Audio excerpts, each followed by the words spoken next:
گوجری زبان میں اپڈیٹ سنیے۔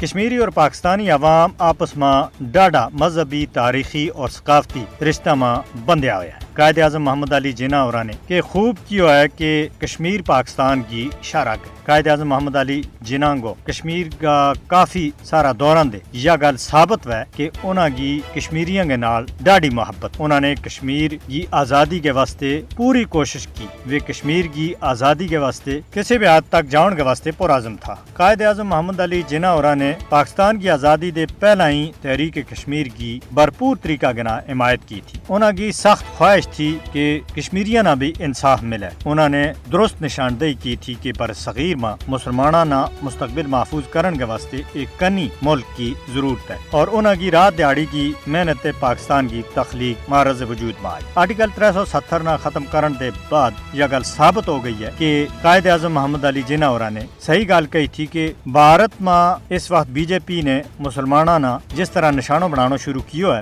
مسلمانوں کو جینو آرام کر دیتا ہے۔ بھارتی غلامی دے آزادی کے واسطے کشمیریوں کی جدوجہد دو قومی نظریہ پر مبنی ہے۔ مودی حکومت کی پالیسی نے دو قومی نظریوں اور زیادہ مضبوط کر دیتا ہے۔ بھارت میں جڑا مسلمان رہ رہا ہے، آج انہوں کو ساروں کچھ انتہا پسند ہندوؤں کا نشانہ کے اوپر ہے۔ کشمیریوں کی جدوجہد آزادی پاکستان کی تحریک کو ایک باقاعدہ حصہ ہے۔ کشمیر بر صغیر کی تقسیم کو نامکمل ایجنڈا ہے۔ یہ وجہ ہے کہ کشمیریوں کا اس اصولی موقف کی حمایت میں پاکستان نے ہمیشہ ایک اہم رول ادا کیا اور اس وقت پہ پاکستان بھرپور طریقہ دے تحریک کشمیر کی حمایت کر رہی ہے۔